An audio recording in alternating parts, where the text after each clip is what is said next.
రోజు రోజుకి గోల్డ్ రేట్లు పెరుగుతున్నాయి. తాకట్లో ఉన్న బంగారానికి వడ్డీలు పెరుగుతున్నాయని టెన్షన్ పడుతున్నారా? కొమ్మూరి గోల్డ్ వచ్చాక ఆ టెన్షనే పోయింది. కొమ్మూరి గోల్డ్. ఉత్తరప్రదేశ్ ఆగ్రాలో ఒక దారుణమైన ఘటన జరిగింది. భర్త వేధింపులు తట్టుకోలేక ఒక మహిళ ఆ భర్తను చంపేసి తన ఇంటిలోనే బాత్రూంలో పూడ్చిపెట్టి టైల్స్ వేసి మంచిగా ప్లాస్టింగ్ చేయించింది. ఈ ఘటన గురించి రీసెంట్గా కొన్ని విషయాలు వెలుగులోకి వచ్చాయి.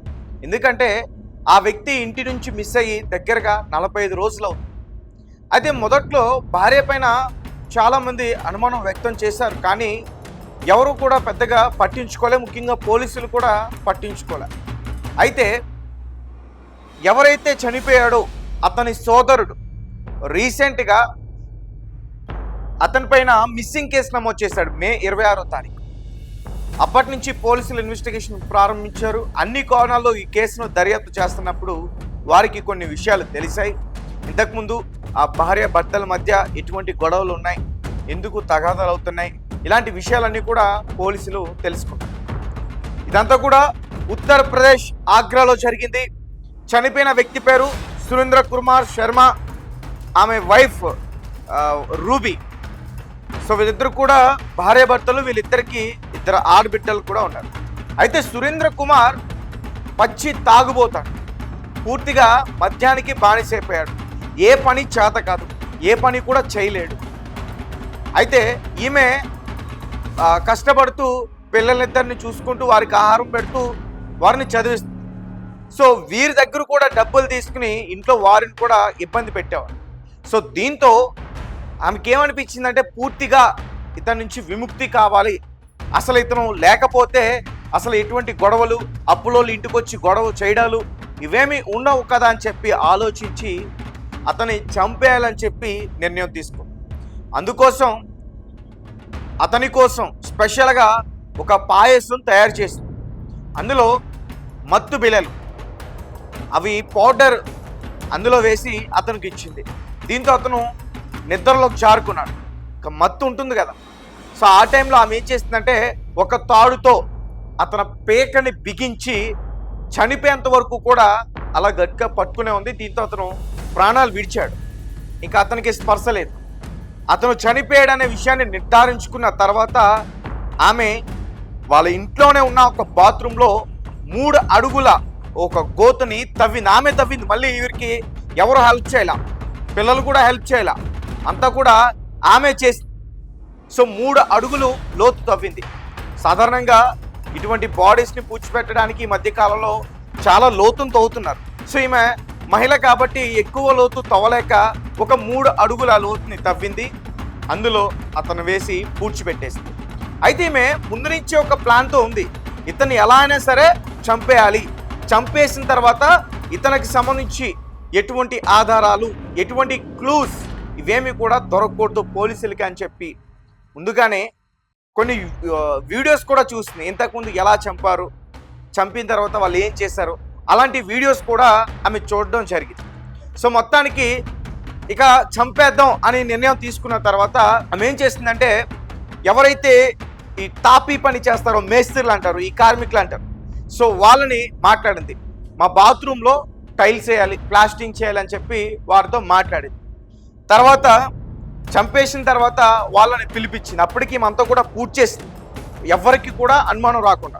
సో వచ్చిన ఆ కార్మికులు ఏం చేస్తారంటే దానిపైన మళ్ళీ కొంచెం మట్టి, ఇసుక ఇవన్నీ కూడా వేసి మళ్ళీ టైల్స్ అవన్నీ కూడా వేసి ప్లాస్టింగ్ చేసేసారు.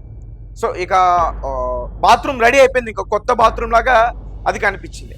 సో ఇదంతా కూడా ఎప్పుడు జరిగిందంటే సురేంద్ర ఇంటి దగ్గర మిస్ అయిన తర్వాత జరిగింది. ఒక పక్క ఫ్యామిలీ వారికి కూడా అనుమానాలు ఉన్నాయి. ఒక పక్క భర్త కనిపించట్లేదు, ఏమే చూస్తే ఇంటి పనులు చేపించుకుంటుంది, ఏంటంటే బాత్రూమ్ పాడైపోయింది బాగు చేపిస్తామని చెప్తుంది, అసలు ఏంటి ఈమెకి అసలు బాధే లేదు అంటూ కూడా చాలామంది కొంచెం అనుమానం వ్యక్తం చేశారు. ఇతను ఇంటి దగ్గర నుంచి మిస్ అయ్యి దగ్గరగా 45 రోజులు అవుతుంది. మే 18వ తేదీ ఇంటి దగ్గర నుంచి మిస్ అయిపోయాడు. దాని తర్వాత ఏమయ్యాడు ఏంటి అనేది తెలియలేదు. భార్య కూడా పోలీస్ దగ్గరికి వెళ్ళి కంప్లైంట్ ఇవ్వడం జరిగింది. సో సురేంద్ర వాళ్ళ బ్రదర్ ఏం చేస్తాడంటే ఈమె పైన అనుమానం వ్యక్తం చేస్తూ కంప్లైంట్ ఇచ్చాడు. సో దీంతో మేము ఒక పాత కేసుకు సంబంధించి వెరిఫికేషన్ చేయాలంటూ కూడా సురేంద్ర ఇంటికి పోలీసులు వెళ్ళారు. జూన్ 3వ తేదీ శుక్రవారం. వెళ్ళిన తర్వాత ఆమె ప్రవర్తనలో వారికి కొంచెం వింతగా కనిపించింది. అంటే భయపడడం, ఏంటి వీళ్ళు సడన్గా ఇంటికి వచ్చారు అంటే అన్ఎక్స్పెక్టెడ్గా వారు వెళ్ళారు, చెప్పి వెళ్ళాల, వెరిఫికేషన్ కోసం వచ్చామంటూ కూడా వెళ్ళారు. సో దీంతో ఆమె భయాందోళనకి గురైంది.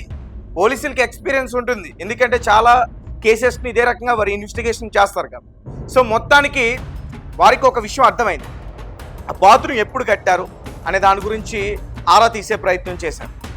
సో వారికి ఉన్న అనుమానం, ఇంతకుముందు కూడా వెళ్ళినప్పుడు వారికి కొన్ని అనుమానాలు ఉన్నాయి. వారు ఏం చేశారంటే వారి కుటుంబ సభ్యులను అడిగే ప్రయత్నం చేశారు. అన్న కానీ వదినే కానీ, సురేంద్ర వాళ్ళ ఫ్యామిలీ మెంబర్స్ మొత్తం 3 అన్నదం. సో వాళ్ళని అడిగే ప్రయత్నం చేశారు. అసలేంటి వారిద్దరికి ఏమైనా గొడవలు ఉన్నాయా, ఈమెకి ఏమైనా వివాహేతర సంబంధం ఉందా, లేదంటే అతనికి ఏమైనా వివాహేతర సంబంధం ఉందా, అతను ఏం చేస్తాడు, ఈ విషయాలన్నీ కూడా కనుగొన్నారు.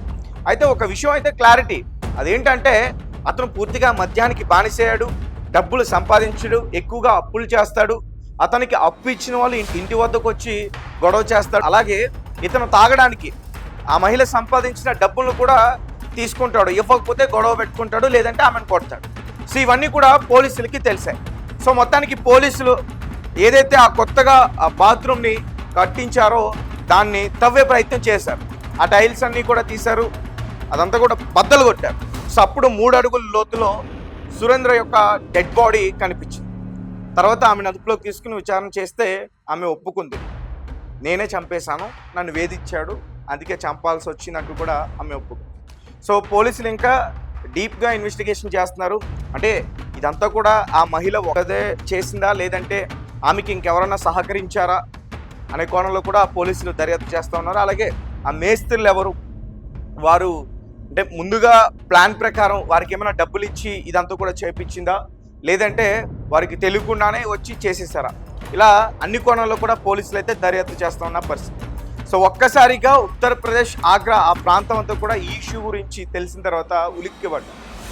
ఎందుకంటే ఇంతకుముందు అదే ఉత్తరప్రదేశ్లో ఒక మహిళ ఇదే రకంగా చంపేసి బెడ్రూమ్లో పూడ్చేసింది, ఇంకొక మహిళ ఇదే రకంగా చంపేసి బాత్రూంలో పూడ్చి ఇలా టైల్స్ వేయించింది, అండ్ ఇంకొక మహిళ చంపేసి ఆ బాడీని ఒక డ్రమ్ములో వేసి దాన్ని సిమెంట్ చేయించింది, అండ్ ఇంకొక మహిళ ఆ భర్తని చంపేసి చనిపోయిన తర్వాత ఒక విషపూరితమైన పామును తీసుకొచ్చారు, త్రాచు లాంటి పామును తీసుకొచ్చి దాంతో అతనికి కాట్లు వేయించారు. సో దీంతో ఏంటంటే శరీరం అంతా కూడా పాకేస్తుంది కదా. సో వారు ఏంటంటే పోలీసులకు ఎటువంటి అనుమానం రాకుండా, ఇతను చంపబడ్డాడు అనే అనుమానం రాకుండా ఒక పాము కాటు వేయడం వల్ల ఆ విషయం వికటించి చనిపోయాడు అనేది చిత్రీకరించడానికి ఆ పాము తీసుకొచ్చి అతనికి కాట్లేపించి అతన్ని చంపేశారు. అలాగే రీసెంట్గా మన తెలుగు రాష్ట్రాల్లో కూడా కొంతమంది మహిళలు ఇదే రకంగా విచిత్రంగా చంపుతున్నారు. అంటే మగవారు కూడా చంపుతున్నారు. మగవారు చంపేది అలవాటైపోయింది, న్యాచురల్ అయిపోయింది.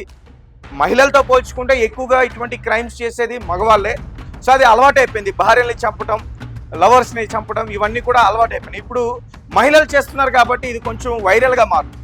సో రీసెంట్గా వైజాగ్లో ఇలాగే ఒక మహిళ అత్తగారికి ఒక గేమ్ ఆడుతున్నాం, మీరు కుర్చీలో కూర్చోవాలి, ఇది ఒక గేమ్ అని చెప్పి టీవీ సౌండ్ ఎక్కువగా పెంచేసి ఆ మహిళను కుర్చీలో కూర్చోబెట్టి తాళ్ళతో కట్టేసి ఆమె పైన పెట్రోల్ పేసి తగలబెట్టేసి. అలాగే ఇంకొక స్టేట్లో ఇదే రకంగా బాయ్ ఫ్రెండ్ని పిలిచి మనం కొత్తగా రొమాన్స్ చేద్దాం, ఎప్పుడు చేసేది కాదు, కొత్తగా ట్రై చేద్దాం అని చెప్పి అతన్ని కూడా ఇలానే కుర్చీలో కూర్చోబెట్టి కాళ్ళు చేతులు కట్టేసి ఆమె కూడా పెట్రోల్ పోసి తగలబెట్టేసింది. ఇలా చెప్పుకుంటూ పోతే చాలా ఉన్నాయి. సో ఈ మధ్య ఒక క్లిప్ కూడా బయటకు వచ్చింది, ఒకసారి దాన్ని మీకు చూపించే ప్రయత్నం చేస్తా. ఎందుకంటే రీసెంట్గా మహారాష్ట్ర పూణేలో సియా గోయల్ అనే మహిళ కూడా పెళ్లి చేసుకోబోయే ఆ వ్యక్తిని చంపేసింది. పెళ్లి కాలేదు, నిశ్చితార్థం ఒకటే జరిగింది, ఆ వ్యక్తిని చంపేసింది. సో ఇప్పుడు మీరు స్క్రీన్ పైన చూస్తున్న అతనే సురేంద్ర, ఇతను చనిపోయాడు, భార్య ఇతన్ని హతమార్చింది. దానికి సంబంధించిన విజువల్స్ అన్నీ కూడా మీరు పక్కన చూడొచ్చు. సో మీరు విజువల్లో చూస్తున్నారు, ఇది మధ్య ఇన్స్టాగ్రామ్ సోషల్ మీడియా వేదికల్లో వైరల్ అవుతుంది. ఆ మహిళ చేతిలో ఉన్న బుక్ ఒకసారి మీరు చూస్తే మీకు అర్థమవుతుంది. హౌ టు కిల్ మెన్ అనే బుక్ పట్టుకుని 2 మహిళలు మెట్రోలో కూర్చుని ఆ బుక్ చదువుతున్నట్టు ఒక వీడియో బయటకు వచ్చింది. అది కాస్త వైరల్ అవుతుంది. అలాగే రీసెంట్గా కూడా భార్యని బొంద పెట్టడం ఎలా అనే టైటిల్తో కూడా ఇదే మాదిరి ఇంకొక బుక్ కూడా వచ్చింది. అది కూడా వీడియో వైరల్ అవుతుంది. సో అంటే ఇది ఏఏతో జనరేట్ చేశారా లేదంటే నిజంగానే ఈ బుక్స్ వచ్చాయా అనేది చాలామంది కింద నెటిజన్స్ కామెంట్స్ చేసే ప్రయత్నం చేస్తూ ఉన్నారు. ఏదేమైనప్పటికీ ఈ మధ్యకాలంలో చూసుకుంటే ఎక్కువగా మగవారు చాలామంది క్రైమ్ చేస్తున్నారు. కానీ విచిత్రంగా ఎక్కువ మంది మహిళలు కొంచెం కొత్తగా క్రైమ్ చేసే ప్రయత్నం చేస్తున్నారు. ఇటువంటి విధంగా చంపేసి పూడ్చి చేయడం కానీ, కూర్చోబెట్టి తగలబెట్టేయడం కానీ, తర్వాత చంపేసి వారికి సంబంధించిన ఎటువంటి ఆధారాలు ఇవేమీ దొరకకుండా ప్రయత్నాలు చేయడం కానీ, వాటి కోసం గూగుల్లో సెర్చ్ చేయడం, వీడియోస్ని చూడడం, వెబ్ సిరీస్ని చూడడం, వాళ్ళు ఎలా చేస్తున్నారో అదేవిధంగా సేమ్ యాస్టీస్గా అదే రకంగా చేయడానికి ప్రయత్నిస్తున్నారు. కానీ వారికి తెలియని విషయం ఏంటంటే అలా చేసిన పర్సన్స్ అందరూ కూడా వారందరూ పోలీసులకి పట్టుబడ్డారు. వాళ్ళందరూ కూడా జైల్లో శిక్షలు అనుభవిస్తున్నారు. సో ఆ విషయం వీళ్ళకి తెలియట్లా. చంపడం వరకు మాత్రమే వారు ఆలోచిస్తున్నారు. తర్వాత ఏమవుతుంది అనేది వారు ఆలోచించట్లా. సో ఈమె కూడా ఇప్పుడు 7 ఏళ్ల వరకు జైలు శిక్ష పడే అవకాశం ఉందంటూ కూడా చెప్తా ఉన్నారు. ఆమెను కూడా పోలీసులు అదుపులోకి తీసుకున్నారు. ఆ విజువల్స్ అన్నీ కూడా బయటకు వచ్చాయి. ఒకసారి అవి కూడా మీకు చూపించే ప్రయత్నం చేస్తా. పోలీసులు అక్కడ సురేంద్ర యొక్క డెడ్ బాడీని బయటకు తీసే ఆ దృశ్యం అది మిమ్మల్ని కలవర పెట్టొచ్చు. దయచేసి ఎవరు కూడా దాన్ని చూసే ప్రయత్నం చేయకండి. జస్ట్ చిన్న స్క్రీన్ షాట్ మాత్రమే నేను ప్లే చేసే ప్రయత్నం చేస్తాను. మీరు స్క్రీన్ పైన చూస్తున్న ఆ విజువల్ సురేంద్ర యొక్క భార్య రూపిని పోలీసులు అరెస్ట్ చేసి తీసుకెళ్తున్న ఆ దృశ్యం ఇది. దగ్గరగా ఒక 100 మంది పోలీసులు అరెస్ట్ చేయడానికి వచ్చారు. అక్కడ వారి ఇంటి వద్ద ఉన్న వారందరూ కూడా ఆ దృశ్యాన్ని చూసే ప్రయత్నం చేస్తూ ఉన్నారు. అండ్ చాలామంది వీడియో కింద కామెంట్స్ కూడా చేయడం అయితే జరిగింది.